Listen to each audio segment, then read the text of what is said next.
How to fix Instagram caption not showing up problem.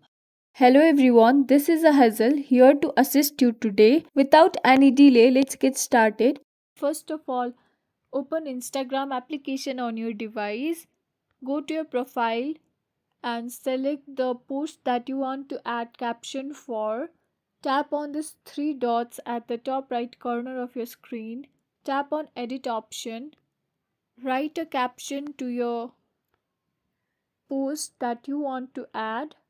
Then after, you can also tag people if you want and hit the done button and the caption will be added to your post.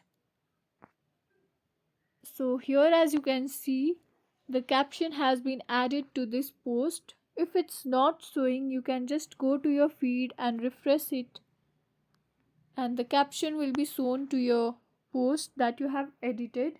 Thanks for watching. If you guys enjoyed this video, please like, subscribe and hit the bell for the updates. That's all for now and I'll catch you in the next one.